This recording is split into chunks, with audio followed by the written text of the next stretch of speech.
अस्सलाम वालेकुम। पीजी यूनानी के दिन की तैयारी तो कैसी हो, इस पर आज बात करेंगे।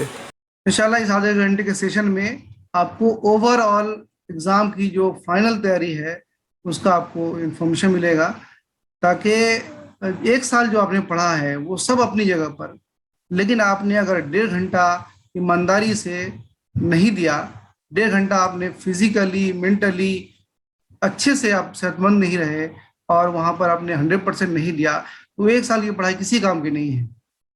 बहुत सारे लड़कों ने बहुत मेहनत की होगी, एक साल तक कंटिन्यू पढ़े होंगे, लेकिन अगर किसी वजह से उनकी उस दिन तबीयत खराब हो जाए तो वो दिन उनका किसी काम का नहीं है, वो एक साल की पढ़ाई किसी काम की नहीं है। लेकिन जिन लोगों ने जो भी पढ़ा है, रिवीजन किया है, और अगर उनको मेंटली फिजिकली बहुत फिट है और एग्ज़ाम में बैठते हैं और जो प्रोटोकॉल है उसको अच्छी तरह से फॉलो करते हैं, तो इंशाल्लाह आपका रिजल्ट बेटर होने की गुंजाइश है। ठीक है, रिजल्ट कई सारी चीजों पर डिपेंड करता है, सिर्फ इसी पर नहीं डिपेंड करता कि आपने कितना पढ़ा है, बल्कि इस पर डिपेंड करता है कि आप उस वक्त कितना परफॉर्मेंस दे रहे हैं एग्जाम के टाइम में, आपका परफॉर्मेंस कैसा है, ये सब कुछ उस पर डिपेंड करता है। इसलिए ये सेशन बहुत इंपॉर्टेंट है और हमने इसीलिए ये सेशन बुलाया है ताकि हमारी जो फैकल्टी है आप उनसे भी रूबरू हो, उनके भी एक्सपीरियंसेस को जाने समझें और एग्जाम में जब आप बैठें तो इन सब चीज़ों का ख्याल रखेंगे। अभी तक तो एडमिट कार्ड शायद नहीं इशू हुआ है, लेकिन ये सब बहुत तेज़ी से चल रहा है, तो इंशाल्लाह वो भी हो ही जाएगा। कोई लोग एक्सपेक्ट कर रहे थे कि एग्ज़ाम का डेट डिले होगा, बढ़ेगा, लेकिन आज तो नीट यूजी नीट का एग्ज़ाम है और अभी तक कोई ऐसी इंफॉर्मेशन नहीं है कि वो बढ़ेगी। तो आप लोग मान के चलिए कि आपका एग्ज़ाम 18 तारीख को होगा। म्यूट कर लीजिए रशीद साहब, अब्दुल रशीद साहब म्यूट कर लीजिए ताकि सुनने में आसानी हो और लोगों को भी।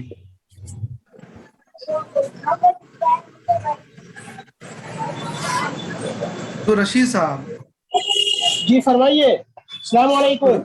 वालेकुम, म्यूट कर लीजिए, अपना मोबाइल म्यूट कर लीजिए, आपकी आवाज म्यूट आ कर रही ले। है। जी जी। अच्छा,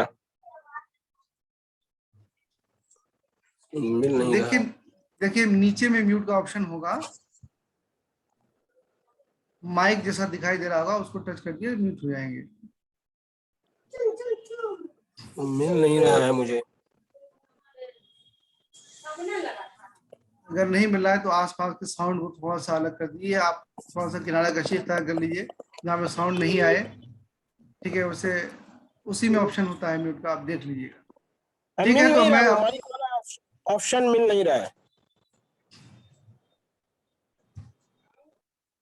इत्तेफाक से मैं भी म्यूट नहीं कर पा रहा हूँ आपको। चलिए, हो गया, ठीक है।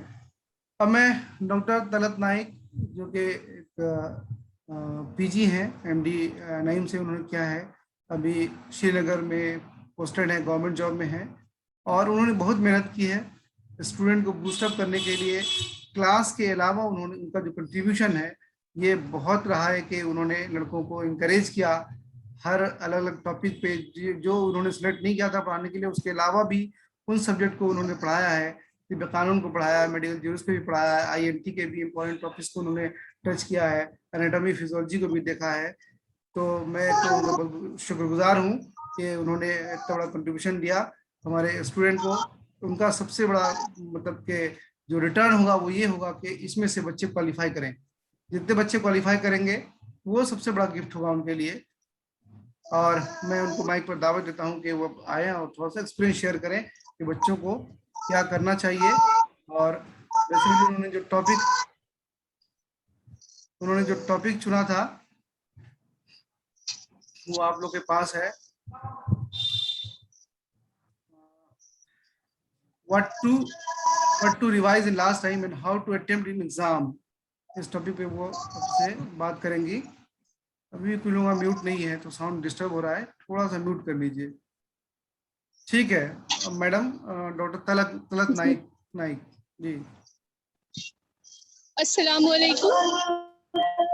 और जितने भी यहाँ फैकल्टी मेंबर्स भी हैं हमारे इस ग्रुप के, और स्टूडेंट्स और मे बी आउटसाइडर्स जिन्होंने ज्वाइन किया होगा इस टाइम पे, तो ये सर ने एक कंक्लूडिंग सेशन रखा था कि बच्चों को लास्ट टाइम पे, क्योंकि इसके बाद हम चाहते हैं बच्चे फोन या किसी भी तरह के मीडिया से डिस्टर्ब ना हो, रादर देन एक पूरा वीक वो अपने ही उस पर कॉन्सेंट्रेट करें जितना उन्होंने पढ़ा है। तो ये हमारा लास्ट कंक्लूडिंग सेशन होगा। आप हमें पूछ सकते हैं बाय द वे कि कहीं पे कंफ्यूजन हो, प्रॉब्लम हो, लेकिन एक जो वो होता था, हमारी एक रूटीन क्लासेस होती थी, वो अब इस बैच की खत्म हो गई हैं। तो एक साल, कुछ बच्चे तो एक साल से प्रिपेयर कर रहे होते हैं, कुछ 2 साल से प्रिपेयर कर रहे होते हैं, कुछ तो बस 3 महीने में प्रिपेयर कर रहे होते हैं। आजकल हार्ड वर्क से ज्यादा स्मार्ट वर्क डिपेंड करता है। हार्ड वर्क मींस आप इतने सालों का पढ़ने के बाद वहां पे अच्छा अटेम्प्ट ना कर पाए, that's wastage of your time and energy. लेकिन अगर आप 3 मंथ्स या 4 मंथ्स पढ़ के ही एक अच्छा अटेम्प्ट कर लेते हैं, दैट्स स्मार्ट वर्क एंड आपकी एनर्जी को एक अच्छा यूटिलाइज करने का वो, मतलब आप एक एनर्जी को अच्छी तरह से यूटिलाइज कर रहे हैं। तो अभी एक वीक है, आप इन जो भी सब्जेक्ट्स आपने पढ़े हैं, remember one thing, last time पर आप वो सब चीजें पढ़ते हैं जो आपने ऑलरेडी पढ़ी होती हैं, उनको हर एक को नजर मारते हैं। अब ये इंडिविजुअल कैपेसिटी पे है, कोई 2 दिन लगाता है रिवाइज में, कोई 1 घंटा, कोई जिसकी जितनी कैपेसिटी हो। लेकिन जो भी सब्जेक्ट्स अपने लिए रखे हैं, जो पढ़े हैं, जो आपके स्ट्रॉन्ग हैं, वो कभी भी स्किप नहीं कीजिएगा, उनको रिवाइज करना ही करना है। जो रोम्स पढ़ रहे हैं तो वो रोम्स को ही पूरा रिवाइज करें, जो साफ पढ़ रहे हैं वो साफ को से ही सारा रिवाइज कर ले।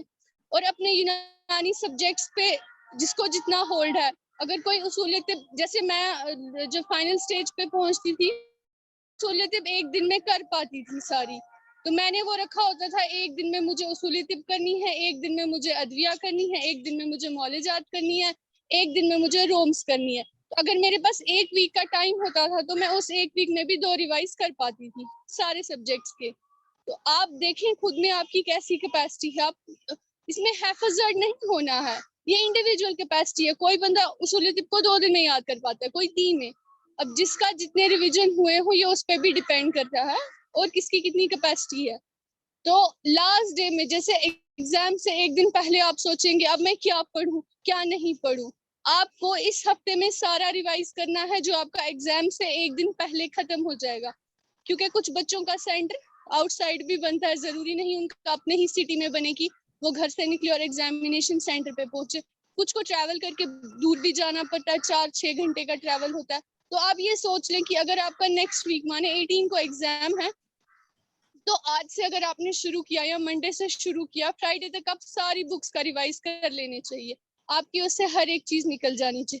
फिर अगर आपको आउटसाइड किसी सिटी में जाना पड़ा तो अपना लिमिटेड उठा ले, उसूल तिब उठा ले और पीएसएम, क्योंकि पीएसएम के पॉइंट्स जो है वो स्किप होते हैं और उसूल तिब ऐसी है जो कंपाइल है सब चीजों की। उसूल तिब में से बहुत सारे क्वेश्चंस आते हैं, 30 to 40 क्वेश्चन माने हम, तो उसमें से 30-40% तो उसमें से ही आता है। आपका बाकी ऑलरेडी तैयार है, तो 30-40% आप उस टाइम पे देख लेते हैं ताकि आपको मेंटल सेटिस्फेक्शन हो। आइडली एग्जाम से एक दिन पहले पढ़ने से कुछ नहीं होता, खासकर ये जो हम ये करते हैं एंट्रेंसेस क्रैक करते हैं, इसमें आपकी पहले की कोशिश या पहले की जो आपकी वो होती है पहले वाली रिविजन्स वो ज्यादा काम आते हैं। तो लास्ट के डे के लिए जो दूर ट्रैवल कर रहे हैं, जो दूर जा रहे हैं, वो सिर्फ उसूली तिब या अदविया या एक यूनानी सब्जेक्ट, कोई एक यूनानी या मौलिजात, ये इनमें से कोई एक बुक प्लस पीएसएम ये उठा ले। क्योंकि पीएसएम में जैसे प्रोग्राम्स हैं, इम्यूनाइजेशन चार्ट्स है, वो पॉइंट्स बहुत इम्पोर्टेंट। अगर किसी ने अपने पास वो डाटा कंपाइल भी किया है किसी पेज पे, नोट्स पे, बुक पे, तो वो वैसे साथ ले जाए।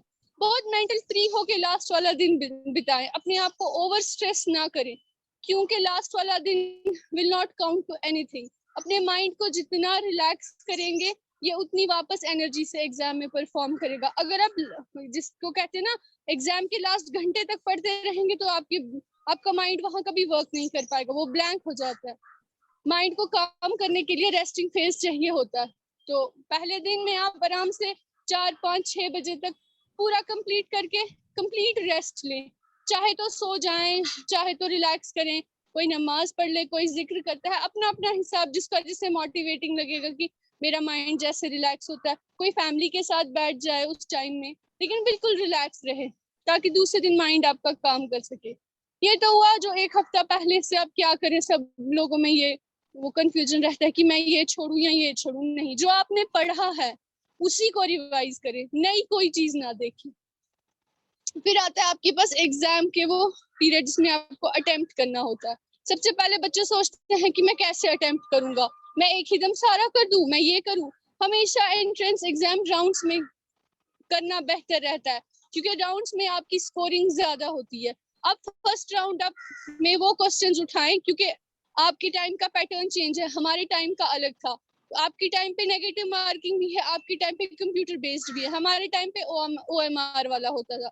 तो कंप्यूटर बेस्ड में बहुत सारी चीजें अच्छी हैं, आप दोबारा से रिवाइव कर सकते हैं, लेकिन हमारे में अगर हमने OMR को एक बार फाइनल कर दिया तो कर दिया, फिर वो चेंज नहीं हो सकता था।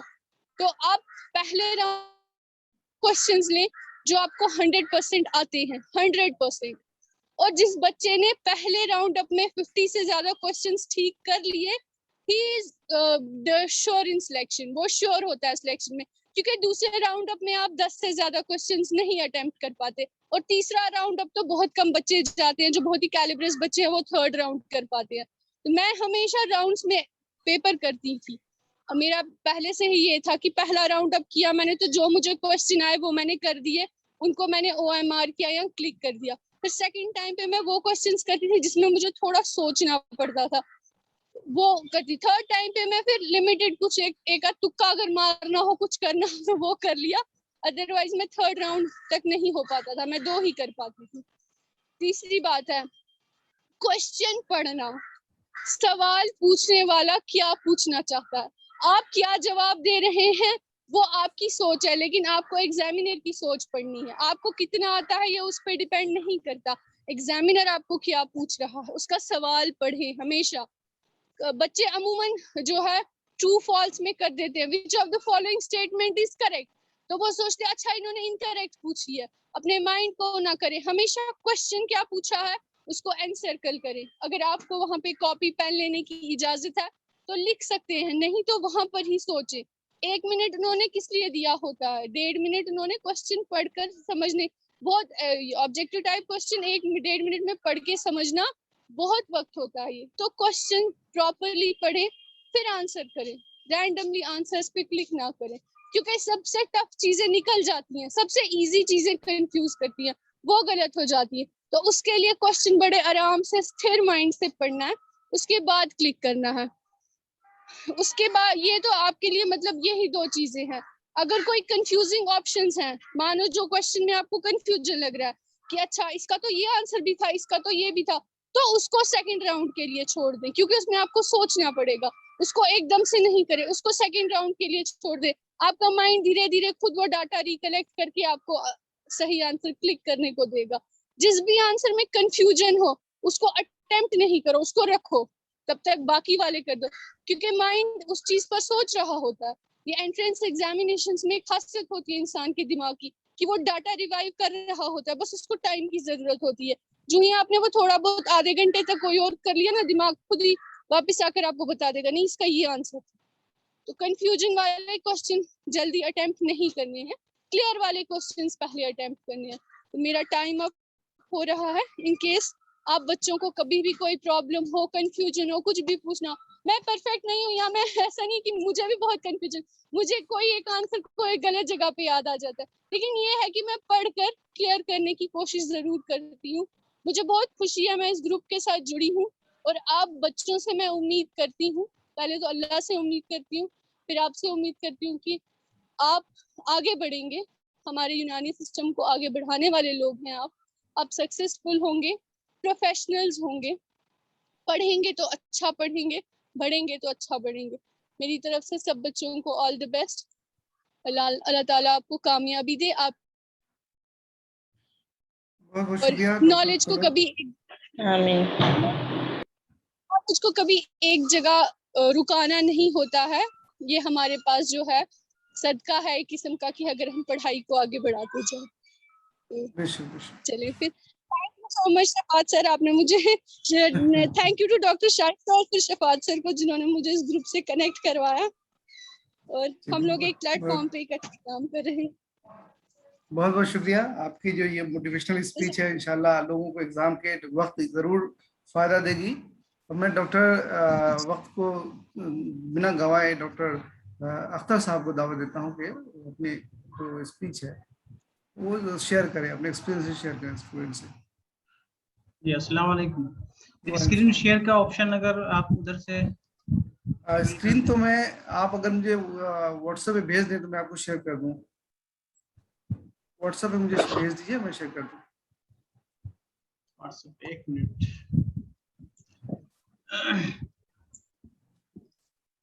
मैं बात अपनी शुरू करता हूँ। जी आज बहुत सारी बातें डॉक्टर तलत ने बता दी हैं और मैं सिर्फ एग्जामिनेशन के दौरान जो कंसंट्रेशन को मेंटेन करने की बातें हैं उस पर मैं फोकस करूंगा।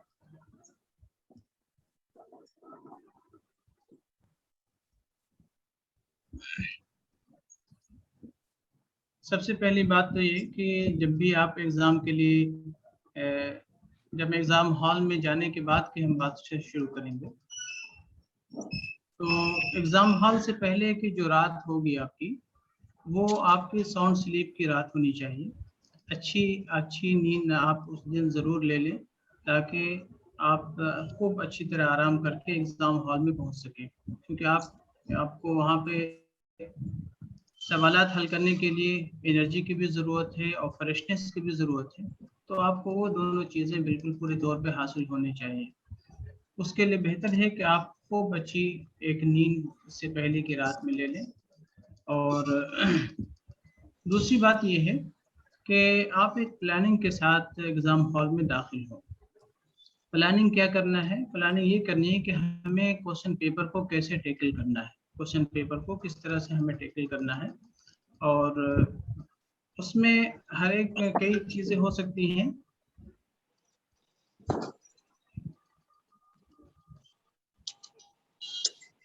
एक मिनट में शेयर कर रहा हूँ।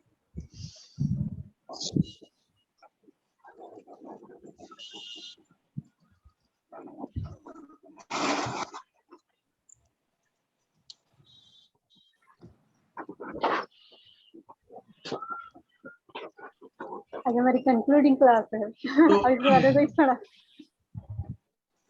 बस स्टार्ट। इसीलिए ना हमेशा टेक्स्ट बुक में बोलिए ना, टेक्स्ट बुक पढ़ो, आखिर में वही उठाना पड़ता है। इतने दिनों से मेरी इसमें पढ़ी हुई थी, मैंने उसको देखी तक नहीं, इधर उधर हमारी कहीं नहीं मिलता। जी भेजिए आपने। एक मिनट भेजिए।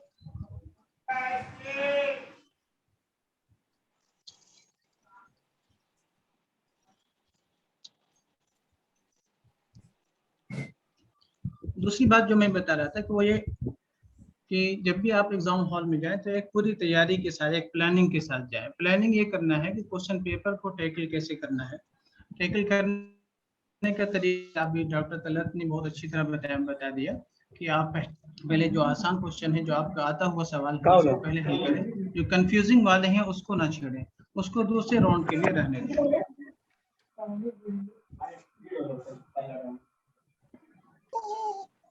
अगली जो बात है वो है कि अपने आप को पुरसुकून रखें, अपने आप को बिल्कुल पुरसुकून रखें।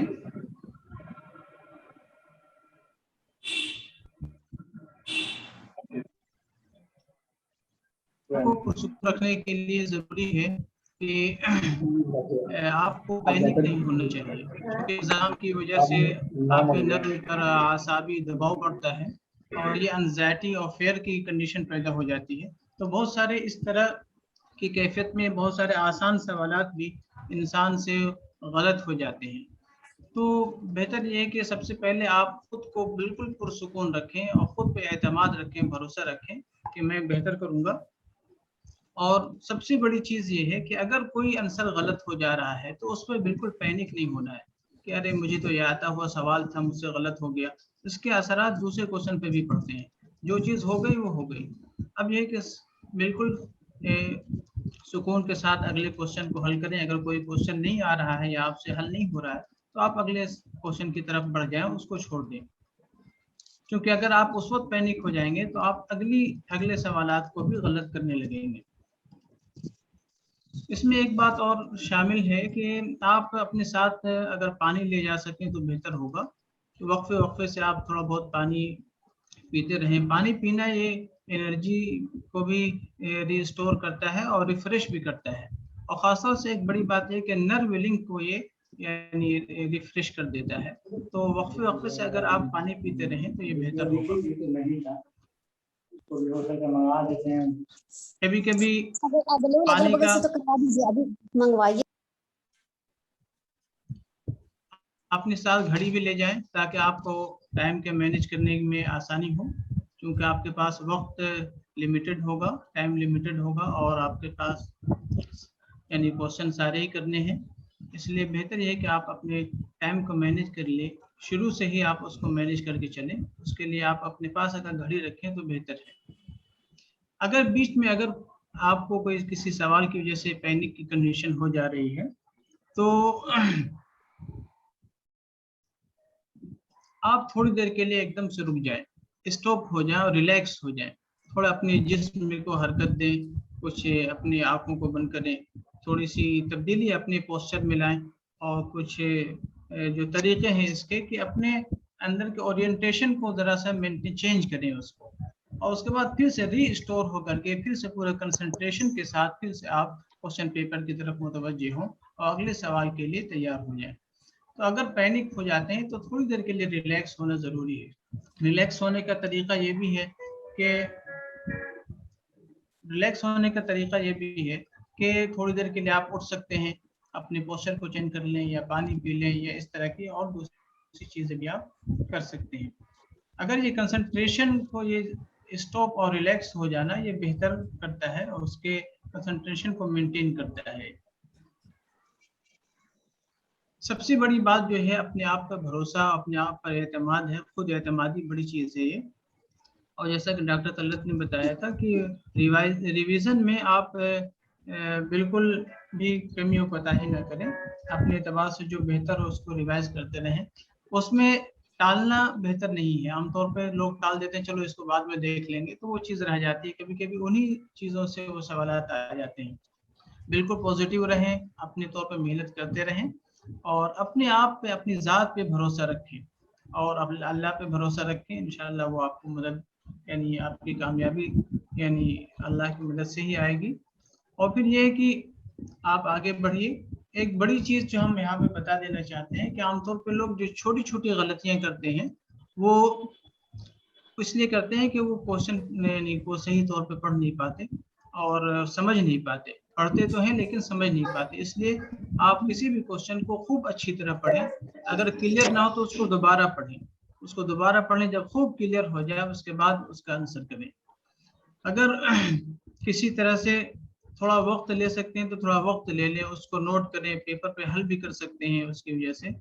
और इसकी एक मश्क कर लें अपने घर पर एक मश्क इस तरह कर लें कि आप अपने रूम के अंदर एक ऐसा इन्वायरमेंट क्रिएट कर लें कि जैसा कि आप एग्जाम हॉल में बैठे हुए हों, आपको आप एग्जाम दे रहे हो, उस तरह के आप इन्वायरमेंट में बार बार मश्क करेंगे तो इंशाल्लाह वो कैफियत आपके अंदर डेवलप हो जाएगी। और फिर वो जो फेयर या पैनिक की जो कंडीशन होती है आप उससे बच सकेंगे। तो ये एक बेहतर सोल्यूशन है कि अगर इसकी मश्क कर लेते हैं अपने रूम पर ऐसा इन्वायरमेंट क्रिएट करके, ताकि आप अपने फोकस को इम्प्रूव कर सकें। क्योंकि फोकस बड़ी चीज़ है, क्वेश्चन पेपर पे आपका फोकस होना चाहिए, इधर उधर पे। एक बड़ी चीज़ इसमें ये बता दूं कि आप दूसरे की मदद करने में अपने वक्त को ज़ाय न करें। कभी ऐसा होता है कि पास वाला कुछ पूछ रहा होता है तो उनकी वजह से आप अपना वक्त ज़ाय करते हैं। इसलिए फुल्ली कंसंट्रेशन के साथ अब अपने पेपर को सॉल्व करने पर तवज्जो दें और दूसरे की तरफ बिल्कुल भी ख्याल ना करें। हम आपकी बेहतर कामयाबी के लिए, आगे के मुस्तकबिल के लिए, बेहतर मुस्तकबिल के लिए दुआ कर रहे हैं, और हमसे अगर कोई और खिदमत दरकार है तो हम उसके लिए भी तैयार हैं। बहुत बहुत शुक्रिया। आपने पीपीटी के जरिए बताने की कोशिश की है। हालांकि पीपीटी सही से शेयर नहीं हो पाया, अगर आप पहले भेज देते तो और बेहतर होता। टाइम बहुत कम है, 10 मिनट और बचा है। मैं डॉक्टर शाइस्ता, हमारे एक और फैकल्टी हैं जो कुलियात पढ़ा रही थी, और इतवार से मुझे लगा था वो जुड़ नहीं पाएंगी लेकिन जुड़ गई हैं।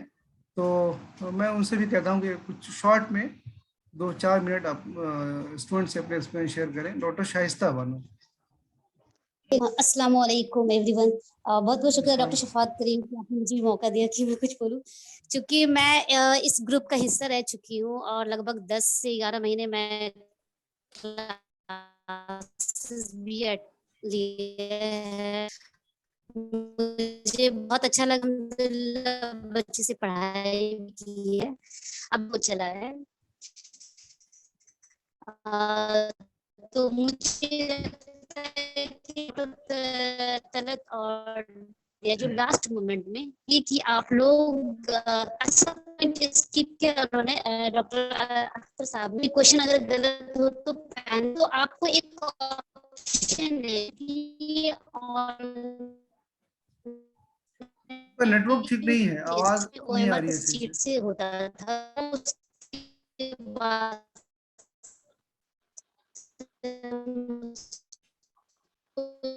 मैडम आपकी आवाज नहीं आ रही है ठीक से।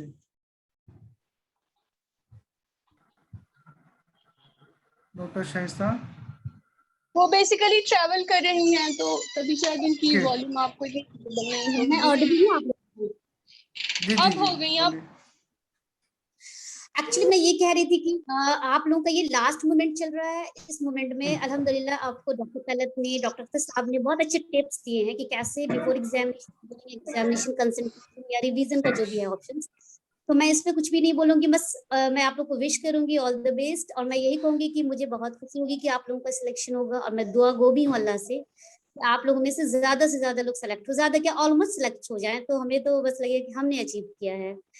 और सबसे अच्छा ऑप्शन है आप लोगों में कि डॉक्टर अख्तर साहब ने कहा था कि जैसे कि कोई क्वेश्चन गलत हो तो पैनिक ना हो, तो आप लोगों को ऑप्शंस है कि आप उसको इरेज करके री कर सकते हैं, क्वेश्चन बना सकते हैं। तो आप इसके लिए जो है बेफिक्र रहें और अच्छी सी कंसंट्रेट होकर क्वेश्चंस बनाएं, और जो आपने इतने दिनों तक स्टडी किया है इंशाल्लाह उसका आउटपुट ड्यूरिंग एग्जामिनेशन इंशाल्लाह मिलेगा।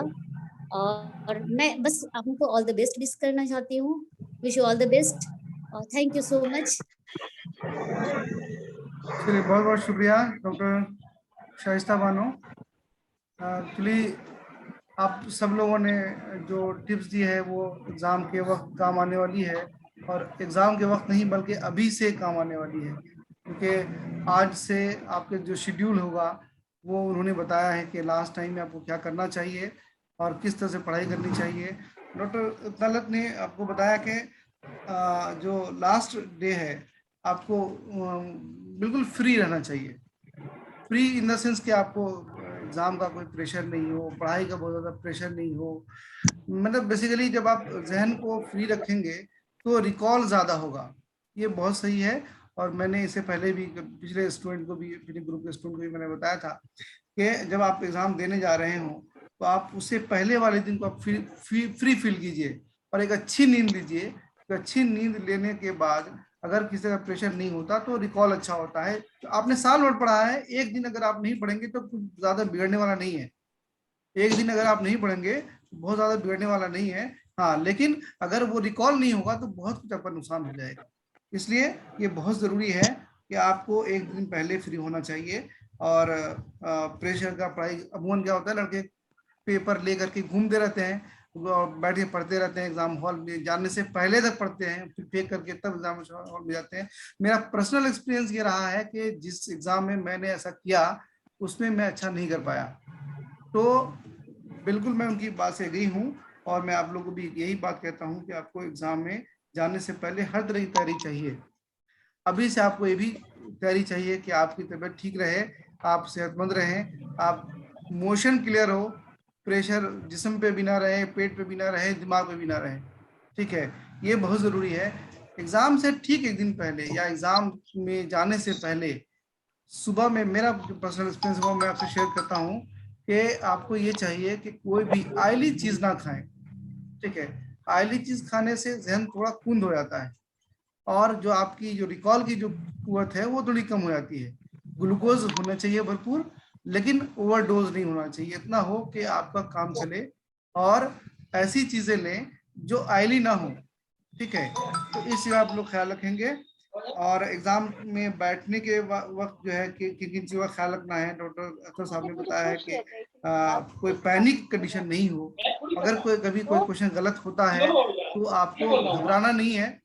और अटेम्प्ट लेने का जो बताया तरीका आपको मैडम ने बहुत सही बताया है कि आपको शुरू से आखिर तक 100 क्वेश्चन पढ़ने आना चाहिए।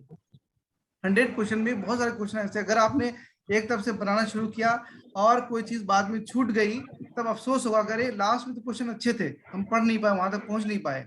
इसलिए करना यह है कि आप शुरू से अटेम्प्ट करना शुरू कीजिए, पहला, दूसरा, तीसरा। अगर शुरू में 5 क्वेश्चन आपका अच्छे से बन गया तो आपका जहन बहुत अच्छे से काम करेगा और आगे के क्वेश्चंस में रिकॉल अच्छा होगा। लेकिन अगर शुरू के क्वेश्चन आपको टफ लग रहे हैं, हार्ड लग रहे हैं, या अभी जो मतलब के जो पैटर्न है उसमें कुछ कॉम्प्लिकेटेड क्वेश्चंस पूछे जाते हैं, उसमें टाइम लगता है, तो मेरा एडवाइस ये रहेगा कि ऐसे क्वेश्चंस को आप शुरू में स्किप कर दीजिए। जिसमें आपको टाइम लगता हो, जहन खराब होता हो या नहीं बनने का चांस हो, ऐसे क्वेश्चंस को स्किप कर दीजिए। और फिर उसके बाद आप अपने जो क्वेश्चन आपको सही लगता है वहां से शुरू कीजिए। अगर आपको क्वेश्चन बनना अच्छा लगता है, शुरू के क्वेश्चन अच्छे लगते हैं, 2-4 क्वेश्चन अच्छे से बन जाते हैं, तब फिर जो टफ क्वेश्चन है वो भी आपको आसानी से बनने लगेगा। तो पहला अटेम्प्ट ये करना है, एक ख्याल रखना है कि 1 से 100 तक तो आपको मारना है। 1 से 100 तक मारने के लिए तरीका क्या है? जो टफ क्वेश्चन है उसे स्किप करना है, जो टाइम टेकिंग क्वेश्चन है उसको स्किप करना है, जो पिन पॉइंट क्वेश्चन है, जो 100% सही लग रहा है, उसको 2 बार पढ़ना है एटलीस्ट। इस बात का ख्याल रखिएगा। जो आपको बिल्कुल देख करके लग रहा है कि इसका यही आंसर होगा, क्लियर है, उसको भी 2 बार पढ़ना है, क्रिटिकली पढ़ना है और ये समझ के पढ़ना है कि इसके अंदर लिखने वाले ने क्या छिपा के रखा है, आखिर इतना क्वेश्चन आसान क्वेश्चन क्यों बनाया है, उसके पीछे क्या वजह है, तो ताकि आप उसकी कमी को निकाल सकें और फिर उससे जो दिक्कत हो सकती है या निगेटिव हो सकता है उसको आप हल कर सकें। क्वेश्चन निगेटिव है इसलिए क्वेश्चन में निगेटिव भी स्कोर होता है, इसलिए आपको ये चाहिए जो 100% श्योर हो उसको आप मारते जाइए। अगर आपने पहले अटेम्प्ट में मैडम ने 50 कहा है, इसने मार दिया, श्योर है कि उसका हो जाएगा। लेकिन अगर किसी वजह से आप चूक गए, 50 नहीं पहुंचे, आप 30 पे रुक गए, तब क्या सोल्यूशन होगा? आपको इतना ख्याल रखना है कि 50% से ज्यादा जाना चाहिए, सही, ठीक है। 50% से ज्यादा जाने के लिए अगर 30% पर ही रुक गए तब आपको तो अटेम्प्ट लेना पड़ेगा। सेकेंड अटेम्प्ट लीजिए ऐसे क्वेश्चंस का जिसमें 50% को गलत कर सके। 4 ऑप्शन में से 2 ऑप्शन को आप गलत कर सकते हो, ऐसे क्वेश्चंस को आप अटेम्प्ट कीजिए। लेकिन कोई ऐसा क्वेश्चन हो जिसके बारे में कुछ नहीं जानते, तुक्का मार रहे हैं, ऐसा मारने का कोई फायदा नहीं है। निगेटिव जब मार्किंग हो तो ऐसे क्वेश्चंस को टच करने का कोई फायदा नहीं है।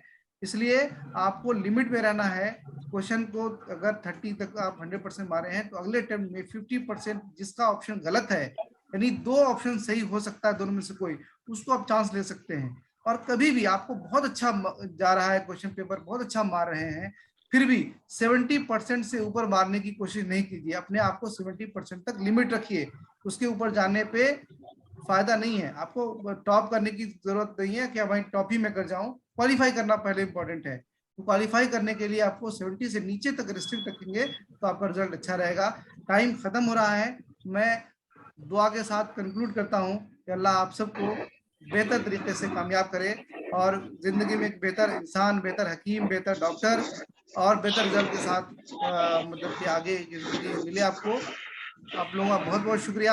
आप लोगों ने हमारे साथ एक अच्छे वक्त बिताए, ये तो रिजल्ट बताएगा। अगर किसी को कोई कमी रह गई हो, कुछ लोगों को कुछ पूछना रह गया है, आप ग्रुप में पूछ लीजिए या पर्सनली पूछ लीजिए, क्योंकि वक्त खत्म हो रहा है, 40 मिनट का वक्त रहता है, ये खत्म होने को है।